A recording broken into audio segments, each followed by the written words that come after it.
Hello students of class 10th math बच्चे, जैसे कि मैंने आपको प्रीवियस लेक्चर में चैप्टर 8 की इंट्रोडक्शन करवा दी थी। तो बेटा मैं इस क्लास में आपका चैप्टर 8.1 एक्सरसाइज स्टार्ट कर रही हूँ चैप्टर 8 में से, जिसमें बेटा आपका एनसीईआरटी मैथ में से मैं शुरू कर रही हूँ।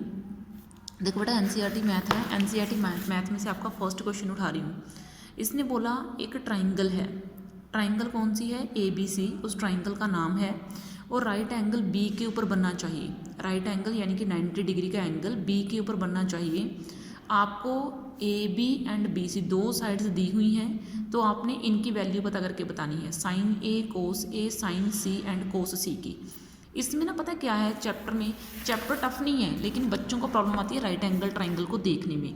ठीक है, उनको राइट एंगल ट्राइंगल ये एंगल में कंफ्यूज हो जाते हैं बच्चे, क्योंकि आपके लिए बिल्कुल नया काम है, बिल्कुल नए सिरे से आप शुरू कर रहे हो। Trigonometry trigonometry is like a new family, एक न्यू फैमिली की तरह है, जिससे आप मिल रहे हो, उनके जो है काम के बारे में सीख रहे हो कि वो कैसे वर्क करती है फैमिली। तो फर्स्ट क्वेश्चन में है क्या, फर्स्ट क्वेश्चन में ना आपको ये एक मैंने राइट एंगल ट्राइंगल ले ली। ठीक है, आपने इस तरीके से एक राइट एंगल ट्राइंगल बना लेनी है। ये मैंने एक राइट एंगल ट्राइंगल बना ली।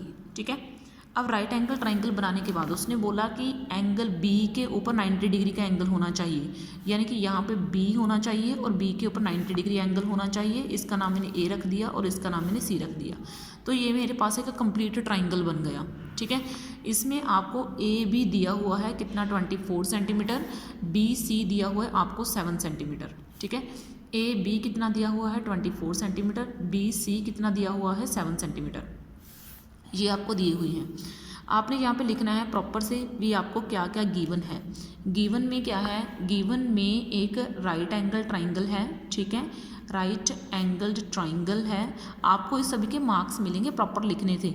एक ट्राइंगल है ABC है, राइट एंगल्ड, यहाँ पे राइट एंगल कहाँ पे बना हुआ है, एंगल्ड एट बी के ऊपर राइट एंगल बना हुआ है। ठीक है, एंड और आपको क्या दिया हुआ है, आपको एक साइड AB दी हुई है 24 सेंटीमीटर और सेकंड साइड आपको BC दी हुई है विच इज़ 7 सेंटीमीटर। ठीक है, तो ये मैंने गिवन में डाल दिया कि मुझे ये सारा कुछ गिवन है। ठीक है, उसके बाद आपने क्या करना है, आपने AC यानी कि इस हाइपोटेनियस को पता करके बताना है। तो आपने यहाँ पे क्या अप्लाई कर देनी है, पाइथागोरस थ्योरम। तो आपने यहाँ पे डालना है पाइथागोरस थ्योरम के हिसाब से। ठीक है, कि मैं पाइथागोरस थ्योरम के हिसाब से वर्क करने जा रही हूँ। तो पाइथागोरस थ्योरम क्या बोलती है कि हाइपोटेनियस का square is equal to base का स्क्वायर प्लस परपेंडिकुलर के स्क्वायर के इक्वल होता है। ठीक है, तो हाइपोटेनियस मुझे नहीं पता, हाइपोटेनियस का नेम डाल देते हैं AC स्क्वायर, और बेस मुझे पता है, बेस कौन सी चीज़ है, ये BC स्क्वायर मेरा बेस है, तो ये मैंने BC स्क्वायर डाल दिया। और परपेंडिकुलर क्या है मेरा AB, तो ये मैंने AB डाल दिया। ठीक है, अब आपको इनकी वैल्यूज़ पता है ना, आप ये डाल दो। AC स्क्वायर तो वैसे ही पड़ा रहने दो, BC कितना आ जाएगा 7, यानी कि 7 का स्क्वायर। फिर आगे है AB यानी कि 24 का स्क्वायर। ठीक है, उसके बाद है 7 का कितना आ जाएगा 49, और 24 को 24 से मल्टीप्लाई करा है, ये कितना आ जाएगा 576। ठीक है, तो ये कितना आ जाएगा 625। ठीक है, अब मुझे AC स्क्वायर जो है वो 625 मिल चुका है।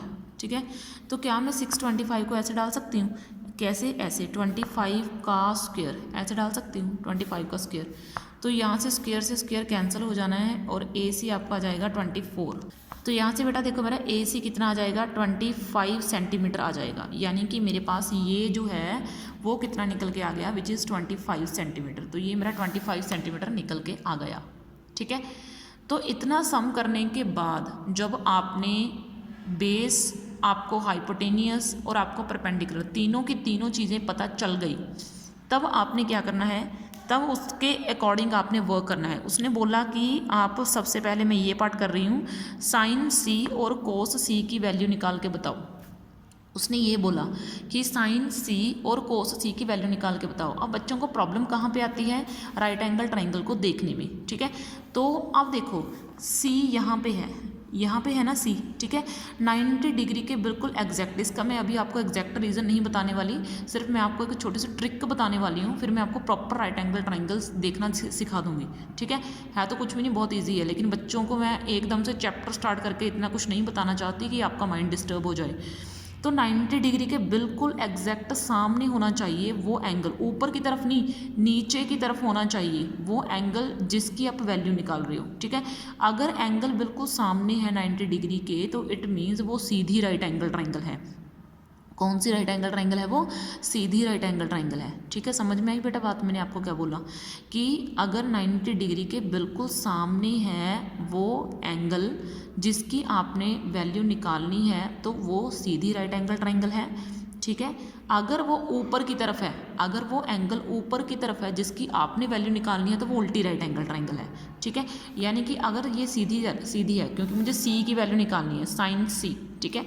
फिर कोस सी, इसके लिए आपको आपका कोड वर्ड आता होना चाहिए, मैंने करवाया हुआ है, पंडित बद्री प्रसाद हर बोले, तो ये मैंने आपको करवाया हुआ है। तो जो फर्स्ट वैल्यू है वो किसके लिए स्टैंड करेगी? साइन के लिए स्टैंड करेगी। और जो सेकंड वैल्यू है वो किसके लिए स्टैंड करेगी? कोस के लिए स्टैंड करेगी। और जो थर्ड वैल्यू है वो किसके लिए स्टैंड करेगी? वो टैन के लिए स्टैंड करेगी। फर्स्ट वैल्यू साइन के लिए, सेकंड वैल्यू कोस के लिए और थर्ड वैल्यू टैन के लिए स्टैंड करती है, ठीक है। तो आओ देखो बेटा, अब मुझे क्या करना है, साइन सी की वैल्यू निकाल के बतानी है। तो ये तो सीधी ही राइट एंगल ट्राइंगल है, इसको उल्टा करने की तो कोई ज़रूरत ही नहीं पड़ी। तो इसलिए यहाँ पे बेस ही है और परपेंडिकुलर ही है और हाइपोटेनियस ही है, इसमें कुछ भी चेंजेस डालने की ज़रूरत नहीं है। तो साइन सी की वैल्यू कैसे निकलेगी? परपेंडिकुलर को हाइपोटेनियस से डिवाइड कर दो। तो परपेंडिकुलर को क्या कर दो? डिवाइड कर दो, किससे? हाइपोटेनियस से डिवाइड कर दो, तो मेरे पास साइन सी निकल जाना है। अब परपेंडिकुलर कितना है इसमें? देखो परपेंडिकुलर कितना है 24 और हाइपोटेनियस कितना है 25, यानी कि अगर मैं 24 को 25 से डिवाइड कर दूँ तो मेरे पास ये साइन सी की वैल्यू निकल के आ गई। तो वैसे ही बेटा मुझे क्या करना है, कोस सी की वैल्यू निकाल के बतानी है। कोस देखो कैसे निकलेगा, बेस को हाइपोटेनियस से डिवाइड कर दो, ठीक है। तो बेस को क्या कर दो? डिवाइड कर दो, किससे? हाइपोटेनियस से डिवाइड कर दो। बेस को हाइपोटेनियस से क्या कर दो? डिवाइड कर दो, ठीक है। तो मेरा बेस कितना है भाई? बेस ये नीचे वाली चीज़ मेरा बेस होती है 7 सेंटीमीटर, और हाइपोटेनियस कितना है भाई मेरा? ये 25, ठीक है। तो ये आ जाएगा मेरा 7/25, ठीक है। तो ये मेरा कोस सी निकल के आ गया। अब उसके बाद उसने क्या बोला? उसके बाद उसने बोला, यहीं पे मैं सेकंड पार्ट कर देती हूँ। उसने बोला साइन ए निकाल के बताओ एंड कोस ए निकाल के बताओ, ये दोनों पूछे उसने, ठीक है। निकालने का फंडा तो वही है, साइन ए परपेंडिकुलर को डिवाइड कर दो हाइपोटेनियस से। लेकिन प्रॉब्लम क्या है कि अब परपेंडिकुलर कौन सा होगा और हाइपोटेनियस कौन सा होगा, क्योंकि एंगल चेंज हो चुका है। यहाँ पे साइन सी के हिसाब से वैल्यू पूछी गई थी, यहाँ पे साइन ए के हिसाब से वैल्यू पूछी गई है, यानी कि एंगल अलग अलग के हिसाब से वैल्यू पूछी गई है। तो अब प्रॉब्लम क्या है, एंगल ए ऊपर वाली तरफ है, यानी कि इसके हिसाब से वैल्यू राइट एंगल ट्राइंगल को उल्टा कर दो, ऐसे करके ऐसे, ठीक है। बात सीधी सी है, सीधी राइट एंगल ट्राइंगल में जो आपका परपेंडिकुलर था वो उल्टी राइट एंगल ट्राइंगल में आपका बेस बन जाएगा, और जो आपका बेस था वो आपका परपेंडिकुलर बन जाएगा, ठीक है। यानी कि ये वाली चीज़ अब आपका क्या बन जाएगी? बेस बन जाएगी। ये चीज़ आपका बेस बन जाएगी और ये वाली चीज़ आपका परपेंडिकुलर होगी, ठीक है। ये वाली चीज़ आपका बेस और ये वाली चीज़ आपका परपेंडिकुलर होगी, ठीक है। तो इस तरीके से बेटा, तो अगर मैं साइन ए की वैल्यू निकालूं, परपेंडिकुलर को मुझे हाइपोटेनियस से डिवाइड करना है, तो उसके हिसाब से ये वाली चीज़ मेरा परपेंडिकुलर है। ये देखो मैंने डाला पी, ये वाली चीज़ 7 परपेंडिकुलर है, और हाइपोटेनियस तो आपको पता ही है वो 25, वो नहीं चेंज होगा, कहीं उसको चेंज कर दो, ठीक है, वो गलत हो जाएगा। वैसे ही कोस ए है, कोस ए की जो वैल्यू है वो कितनी होगी भाई? कोस ए की वैल्यू बेस अपॉन हाइपोटेनियस, ठीक है। यानी कि बेस को हाइपोटेनियस से क्या कर दो भाई? आप डिवाइड कर दो, ठीक है। तो बेस मेरा कितना हो गया? बेस मेरी ये वाली चीज़ होगी 24, और हाइपोटेनियस कितना हो गया? 25, यानी कि 24 को 25 से डिवाइड कर दीजिए, तो ये मेरा कोस ए निकल जाएगा, ठीक है। तो इस तरीके से बेटा अपने क्वेश्चंस डन करने हैं, वेरी ईजी हैं। एक बार मैं सारे क्वेश्चन की तरफ कैमरा घुमा देती हूँ, ये लो, ठीक है, ओके। बाकी नेक्स्ट क्वेश्चन ना आपका नेक्स्ट क्लास में उठाऊंगी बेटा मैं। Okay, thank you.